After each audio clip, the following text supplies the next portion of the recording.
Disse que Lula contou a ele que havia combinado com Emílio Odebrecht repasses de dinheiro lícito e ilícito da Odebrecht. Eu falei, Marcelo, eu não gosto dessa ideia de conta corrente, eu acho que nunca foi assim. Não sei porque vocês reservaram 300 milhões. Aí o que acontece? Eu volto ao presidente Lula, falei, presidente Lula, acho melhor a gente esquecer essa ideia de conta corrente. A empresa sempre contribuiu conosco, nunca houve dificuldades em relação a essa contribuição. Eu acho que estabelecer esse tipo de relação não é adequado. Ele falou, vamos ver, tal. Dias depois, o doutor Emílio volta ao presidente Lula, isso aí numa reunião no dia 30 de dezembro de 2010. Nessa reunião, o presidente Lula leva a presidente Dilma, a presidente eleita, para que ele diga a ela das relações que ele tinha com a Odebrecht e que ele queria que ela preservasse o conjunto daquelas relações em todos os seus aspectos, lícitos e ilícitos. Não, o senhor estava nessa reunião? Não estava nessa reunião. O presidente Lula, no dia seguinte, me chama de novo. Eu não era do governo nessa época, eu era deputado. Mas eu estava muito integrado na campanha da presidente Dilma, que acabava de ter sido eleita. Então o presidente Lula me chama de novo e fala, olha, o Emílio veio, tivemos uma ótima reunião e ele confirmou os 300 milhões e falou que pode ser mais se for necessário. Palocci descreveu a atuação da ex-presidente Dilma Rousseff para compensar a Odebrecht pela perda da licitação de aeroportos. Na primeira leva de privatizações, onde foi privatizado o aeroporto de Guarulhos, de Campinas, Viracopos e de Brasília, a Odebrecht foi perdedora no processo, ela perdeu os 3. Eu fui a presidente Dilma, ela disse para que eles deviam ficar calmos, que numa próxima licitação ela cuidaria desse assunto. Aí eles retiraram o recurso que eles tinham na ANAC e foram beneficiados na licitação do aeroporto de Guarulhos, no Galeão, no Rio de Janeiro. Como foram beneficiados? Houve uma cláusula nessa licitação que impedia o vencedor da licitação de Cumbica de participar do aeroporto do Galeão, em condições livres. E isso foi colocado por solicitação da Odebrecht, então? Foi colocado por solicitação da Odebrecht. Palocci disse que o negócio com o terreno para o Instituto Lula seria uma fratura exposta e que Lula pediu que ele conversasse com Dona Marisa para convencê-la a desistir do negócio. Vá lá e me ajude a convencer a Dona Marisa, de que esse prédio é inadequado, a compra foi inadequada, porque se eu fizer isso, ela vai ficar brava comigo, porque ela fala que eu não cuido disso, tal. Se você fizer, ela vai entender melhor, porque ela gosta de você, ela te entende, tal. Eu fui lá achando que ia ter uma discussão, uma briga com a Dona Marisa, mas na verdade tive uma briga com o Dr. Bunlai e o Dr. Roberto Teixeira, que achavam que a compra tinha sido absolutamente normal, e acho aqui, doutor, que do ponto de vista deles, que são homens de negócio, era normal, entende? Não estou aqui criticando as pessoas, não.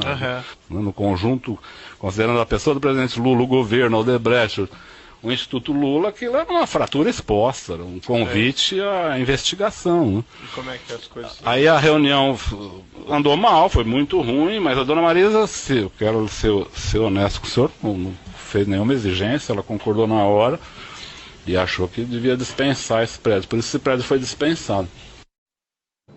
O ex-ministro reconheceu que ele era o italiano na planilha de propina da Odebrecht. O Marcelo nunca me chamou de italiano, mas eu acho que essa planilha, quando ele coloca italiano, ele diz respeito a mim, sim. Ele nunca me chamou por esse nome, nem ele, nem o doutor Emílio, mas não sei porque ele escolheu essa alcunha. Mas tem vários e-mails que ele fala de italiano e Itália que não diz respeito a mim. Eu sei que não diz respeito a mim, pode dizer respeito a outras pessoas. Mas a planilha eu acredito que sim, porque boa parte do que é tratado nessa planilha são assuntos que eu tratei com ele. Mais adiante, no depoimento, Antônio Palocci fez questão de repetir o que tinha falado sobre presentes e pagamentos que Lula recebia da Odebrecht. Ele admitiu que palestras do ex-presidente Lula eram usadas como forma para receber os agrados.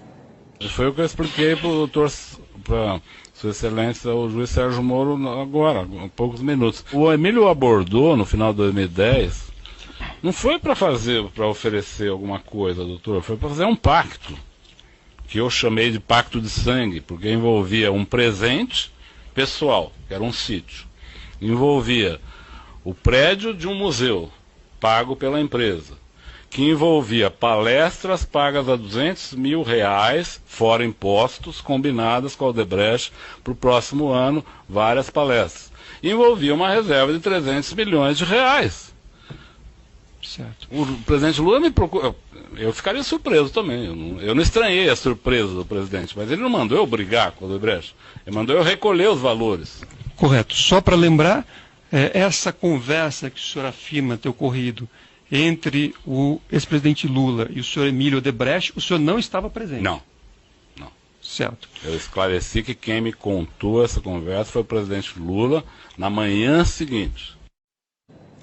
Palocci disse que ele e Lula discutiram maneiras de criar obstáculos para a Lava Jato. O senhor mencionou numa sua resposta, tentei ajudar a que não andassem as investigações da Operação Lava Jato, juntamente com o ex-presidente? Sim. Em algumas oportunidades,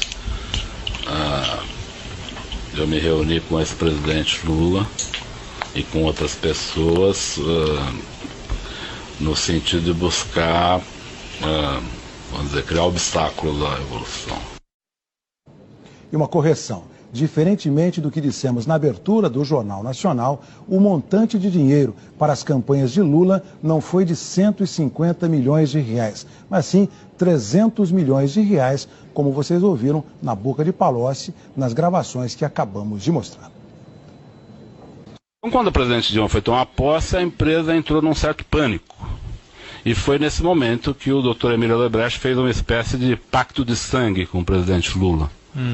Ele procurou o presidente Lula nos últimos dias do seu mandato e levou um pacote de propinas para o presidente Lula, que envolvia esse terreno do Instituto, que já estava comprado, e o seu Emílio apresentou ao presidente Lula, o sítio para uso da família do presidente Lula, que ele já tinha feito, já estava fazendo a reforma em fase final, e ele disse ao presidente Lula que o sítio já estava pronto, e também disse ao presidente Lula que ele tinha à disposição dele para o próximo período, para ele fazer as atividades políticas dele, R$300 milhões. Eu fiquei bastante chocado com esse momento, porque eu achei que não era assim que era o relacionamento da empresa naquele... Mas o senhor estava presente? Não estava presente. Porque eu sei disso, porque no dia seguinte de manhã, o presidente Lula me chama no Palácio da Alvorada e me conta a reunião. O ex-ministro reconheceu que ele era o italiano na planilha de propina